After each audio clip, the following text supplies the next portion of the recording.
And so neighbors I spoke to today tell me that they're shocked. They say that this home behind me here has always looked as it does right now with the blinds closed. So they had absolutely no idea of what was going on inside. You've got a woman who's being held captive, and that is a pure form of coercive control, which is a form of abuse. People might think it's easy to just leave, but if you're suffering from some sort of disability, the chances are greater that you can't leave.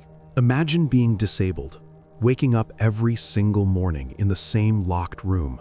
No phone, no sunlight, no visitors, unless he decided you deserved it.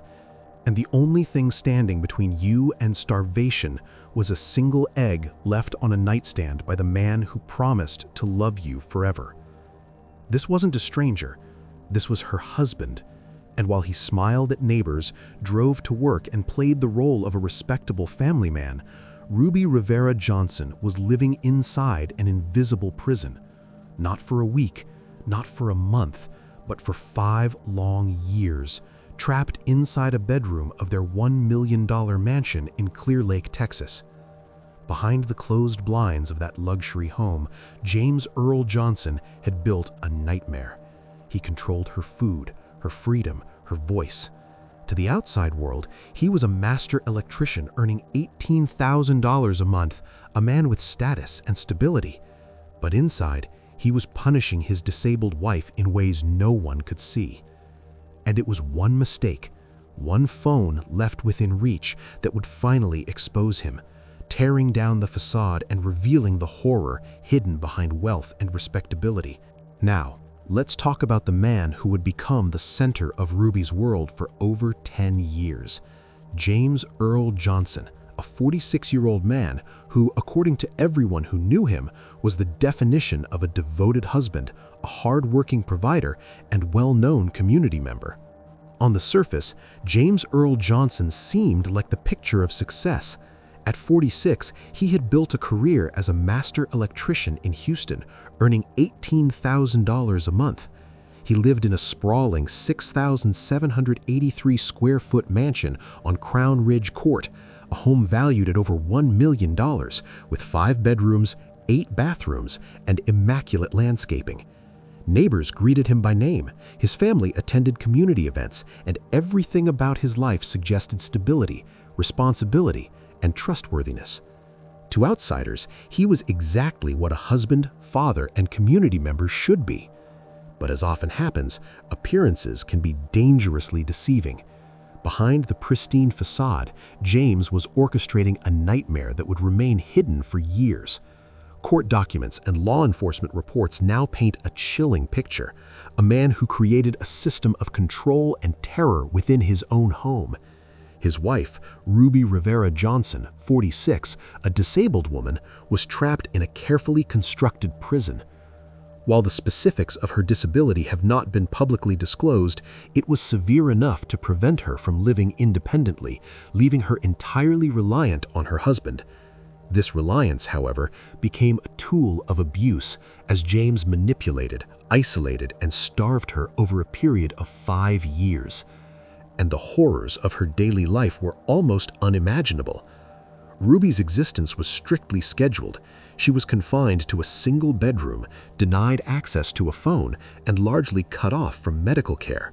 Her meals were carefully rationed, 1 egg left on a nightstand each morning, and a second tiny meal only when James returned home at night. The days blurred together in a cycle of hunger, loneliness, and silence.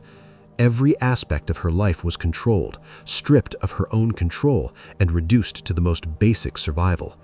5 years passed in this way, each day a repetition of deprivation and confinement, with the walls of her room becoming both her prison and the only reality she knew. But James's control extended far beyond Ruby. The household itself became an instrument of domination. Her adult children, living in the same home, walked past her locked bedroom every day. Court reports indicate that they had been instructed by their father to stay silent about her condition. Whether they fully understood the depth of Ruby's suffering remains unclear, but James's influence ensured that the silence of the household concealed the abuse, allowing him to maintain the illusion of a normal, happy family. His manipulation was so thorough that every corner of the home, every interaction, and every routine reinforced Ruby's captivity. And the most terrifying part? This nightmare unfolded right under the nose of a seemingly ordinary community. Neighbors had no reason to suspect anything. From the outside, the Johnson household looked like any other: manicured lawns, polite greetings, and a family that participated in social events. But inside, the reality was vastly different. Ruby's life had been stripped of freedom, her body and mind conditioned by hunger, fear, and isolation. Her days and nights were defined by survival, not by the warmth and support a spouse is supposed to provide.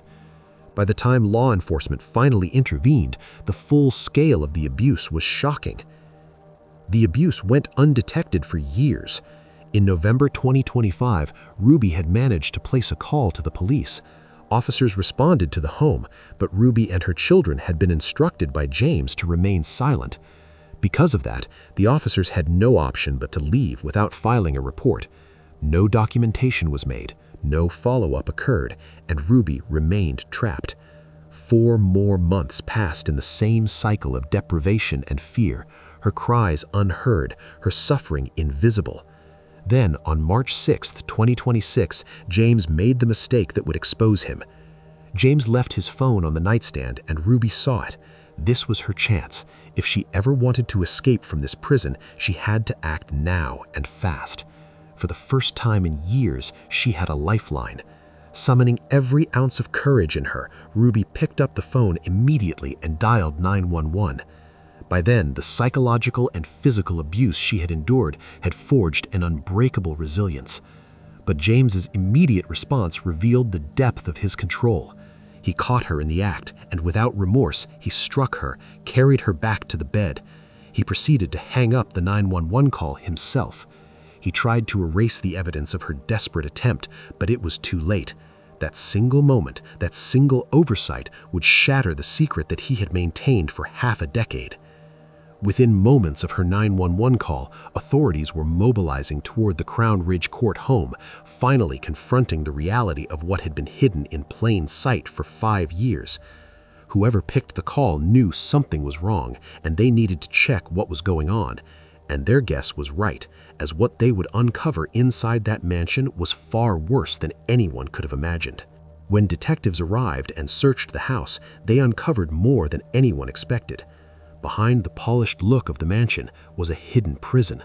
The bedroom where Ruby had been kept told the story of years of neglect: bare walls, locked doors, and the silence of someone trapped.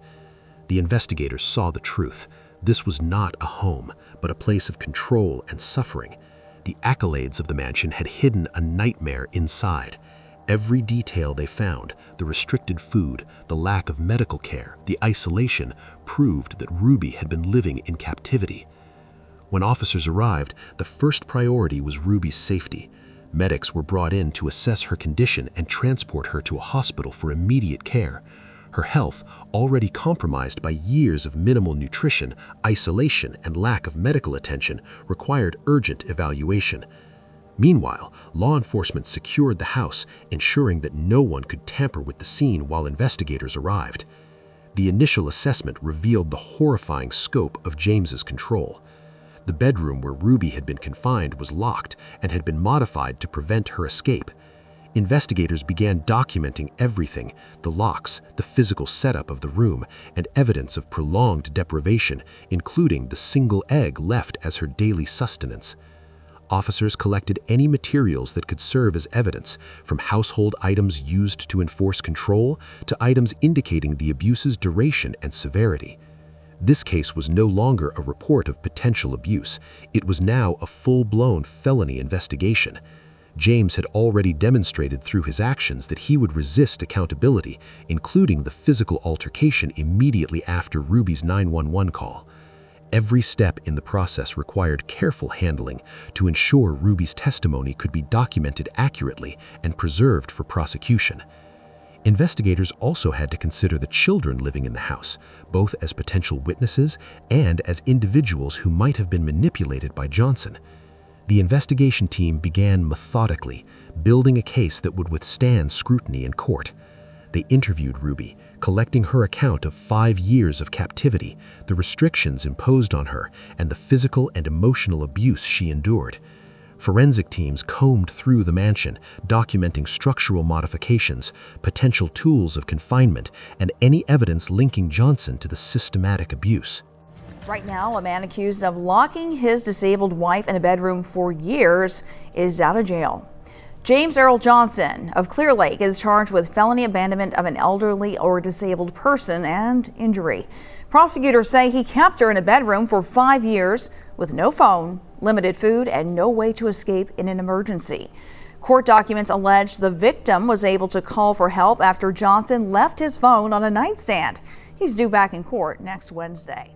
Officers also examined prior interactions with law enforcement, including the November 2025 incident when Ruby had previously tried to reach help.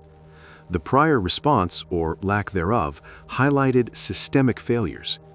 The investigation needed to include not just the current crime, but also patterns demonstrating how James had manipulated and controlled Ruby over the years. Investigators collected statements from neighbors and community members, though many had no knowledge of the abuse. They gathered digital evidence, including any records of communications Ruby might have been able to send, as well as records of James's movements and activities to establish patterns of control and premeditation. Every element was meticulously documented. They needed to prepare a case strong enough for felony prosecution. The investigation emphasized the duration, severity, and calculated nature of James's actions, demonstrating a deliberate, ongoing pattern of abuse rather than isolated incidents. The culmination of this rapid response and investigation was the arrest of James Earl Johnson on the morning of March 6, 2026, the same day Ruby was saved. Police took him into custody without incident. He was formally charged with injury to a disabled individual and abandoning or endangering a disabled individual, both felonies under Texas law. Following his arrest, James Earl Johnson was booked at Harris County Jail. He was ordered to post bond and subjected to restrictions, including wearing a GPS monitor, having no contact with Ruby, being prohibited from possessing a firearm, and barred from returning to the family home. Reports indicated that Johnson initially went to stay with a nephew and had not retained legal counsel immediately after the arrest. Meanwhile, Ruby, who was transported to a local hospital for ongoing care by the authorities' quick action, ensured that she received medical attention and began the process of recovery. Her adult son confirmed her hospitalization, but declined to comment further on her condition or disability. The arrest marked the beginning of a legal process designed to hold James Earl Johnson accountable for his deliberate, systematic abuse. If convicted, he faces up to 30 years in prison for both charges combined, 10 years for each felony, and fines of up to $10,000 per charge. Police say a man held his wife captive for 5 years inside their $1 million home in Clear Lake. It went undetected until last week, even though we've learned police responded to the house late last year. ABC 13's Luke Jones live at police headquarters. And Luke, this is a bit of an unusual one. Yeah, talk about unusual. She was held captive for 5 years, and neighbors were learning about it from us today. Now, we spoke briefly with the victim's adult son, who tells us his mom's now in the hospital. He didn't elaborate on her condition, but we know from court records she is disabled. From the outside looking in, what some might consider a dream home. But police say for one woman, the house in Crown Ridge Court was in fact a house of horrors. Investigators say the 46-year-old woman who's disabled was allegedly held captive in a bedroom for 5 years by her own husband. James Johnson? James Earl Johnson arrested Friday morning, but has since bonded out of jail with an order to stay away from the victim and the house where the couple's children also reside. It's here, court documents say, the victim was held under lock and key with no phone access. Finally, Friday, police say her husband left a phone on the nightstand, which he used to call 911. But police say Johnson cut the call short, his wife, and carrying her back to bed, then hanging up on the 911 dispatcher. You've got a woman who's being held captive, and that is a pure form of coercive control, which is a form of abuse. Chow Win is a trauma therapist. While police haven't specified what the victim's disability was, Win says it likely left her more vulnerable. People might think it's easy to just leave, but if you're suffering from some sort of disability, the chances are greater that you can't leave. She appears to have made at least one previous attempt. November 16th, Houston police say she called them out to the house, but when officers got here, they say the victim told them she and her children were told to stay quiet and not to say anything. Officers left without taking a report. And over time, there's fear, there's dependence. Sometimes there's even a trauma bond between the victim and the abuser. I wanted to ask Johnson himself about these allegations. We tried contacting him today at the number he listed on court paperwork. So far, we haven't heard back. At last check, he's not hired his own attorney, but his court-appointed attorney at that probable cause hearing said he plans to stay with a nephew. Live downtown tonight, Luke Jones, ABC 13, Eyewitness News. Prosecutors emphasized that the charges reflect the severity of controlling and endangering a vulnerable, disabled individual over a prolonged period. This investigation and arrest highlight both the danger of coercive control and the challenges of detecting long-term abuse hidden within a seemingly normal household. James Earl Johnson's capture, after years of hidden abuse, underscores the importance of survivor advocacy, persistence, and law enforcement intervention once the abuse is revealed. The sheer audacity of this crime lies not only in the length and severity of the abuse, but in how easily it remained hidden. Neighbors, community members, and even the police in November 2025 had no idea Ruby was being held captive behind that mansion's walls.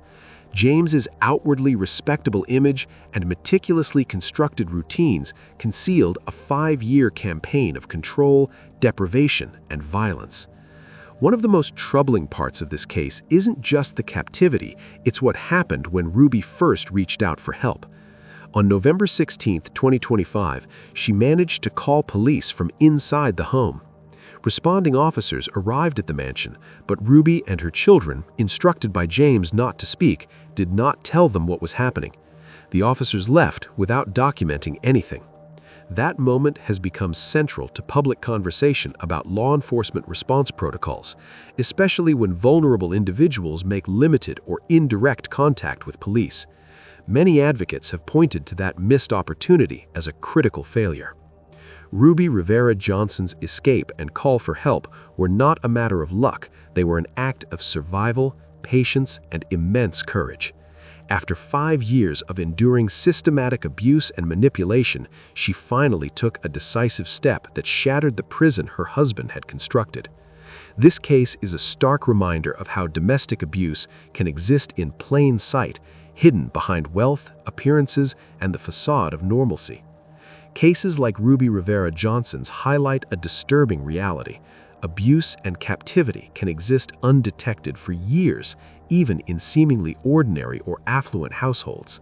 Cases of hidden captivity and long-term domestic abuse reveal one of the most unsettling truths about human behavior. Imaginable cruelty can exist behind the walls of homes that look perfectly ordinary. These situations often unfold quietly, shielded by appearances of stability and success, while the victim's suffering remains invisible to neighbors, friends, and even authorities. What makes them so chilling is not only the abuse itself, but the way it is concealed in plain sight. In many of these cases, the abuser maintains a carefully crafted public image. They may appear hardworking, financially stable, or even respected in their community.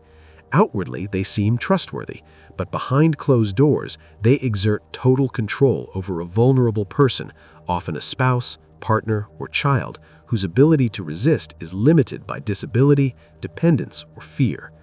This duality between public respectability and private cruelty is a recurring theme in captivity cases worldwide. Victims in such circumstances are typically isolated from the outside world. They may be confined to a single room, denied access to phones or computers, and cut off from medical care. Their daily lives are reduced to survival, with food rationed and freedom stripped away. Over time, the isolation becomes a prison not only of walls, but of the mind. The victim learns that speaking out could bring punishment, and silence becomes the only way to endure. Family members or others living in the same household are sometimes drawn into the cycle of control. In some cases, they are manipulated into compliance, instructed to remain silent, or made to believe that the victim's condition is normal. This creates an environment where abuse can continue unchecked, even when multiple people are aware of the situation. The abuser's authority becomes absolute, extending beyond the victim to everyone around them. Law enforcement and social services face unique challenges with these cases. Victims may be too frightened to speak when officers arrive, or their silence may be misinterpreted as consent. Without clear evidence, sometimes authorities leave without taking action, allowing the abuse to continue. These missed opportunities highlight systemic weaknesses, the difficulty of detecting hidden abuse, the reliance on victims to self-report, and the lack of follow-up when suspicions arise. The broader lesson is that abuse doesn't always happen in remote cabins or hidden basements. It can unfold inside million-dollar homes, suburban houses, or apartments in busy neighborhoods. The setting may look ordinary, but the reality inside can be a nightmare. This contrast between appearance and reality is what shocks communities when the truth finally comes out. Another common thread in captivity cases is the moment of exposure. Often it is a small mistake by the abuser, a forgotten lock, a misplaced phone, a brief lapse in control that gives the victim a chance to reach out. That single moment can break years of silence and trigger an investigation. Once authorities step inside and document the conditions, the carefully maintained facade collapses and the hidden abuse is revealed. These cases remind us of the importance of vigilance. Communities must recognize that abuse can be invisible, and systems must be prepared to act decisively when evidence surfaces. Awareness campaigns, training for law enforcement, and stronger protections for vulnerable individuals are all critical steps to prevent similar tragedies. And in Ruby's case, it was exactly that, a single mistake, one phone left within reach that exposed the hidden reality and forced the system to confront what had been ignored for far too long. A Clear Lake man is now facing multiple felony charges after investigators say he locked his disabled wife inside of a bedroom of their $1 million Clear Lake home for years. Police say the woman was recently able to call for some help. Fox 26 reporter Leslie Delaspore is live outside that home with the latest on this disturbing case. Leslie. Yeah, that's right, Caroline. So neighbors I spoke to today tell me that they're shocked. They say that this home behind me here has always looked as it does right now with the blinds closed. So they had absolutely no idea of what was going on inside. A horror story was happening inside this $1 million home on Crown Ridge Court in Clear Lake, right next to the Bay Oaks Country Club golf course. Houston police say officers responded to the home around 7 a.m. March 6th after 46-year-old Ruby Rivera Johnson called for help. Investigators say the woman told police her husband, 46-year-old James Earl Johnson, had been locking her inside a bedroom against her will for years. She also told police she was not properly fed, sometimes given just one egg a day and dinner. Court records say the woman, who has disabilities, was confined to a bedroom for 5 years without phone access, proper nutrition, or medical care. Documents say she was finally able to call 911 after Johnson left a phone on the nightstand, but investigators say he later carried her back to bed after hanging up the call. HPD says officers were previously called to the home in November of 2025, but investigators say the wife told them the husband allegedly told her and the children to remain quiet when police arrived. Neighbors say nothing seemed out of the ordinary, describing Johnson as active in the neighborhood, even attending events like National Night Out. One trauma therapist says people with disabilities are at a greater risk for abuse, and victims in cases like this can face a very long road to healing. You know, stories like this make me feel so compassionate and heartened for the survivor in this case, the victim in this case, who's had to live with a form of abuse we call coercive control. But the wounds that are created by this form of abuse, psychological, emotional, physical, can be long lasting and quite devastating. The victim finally sought some help, which led to some physical violence.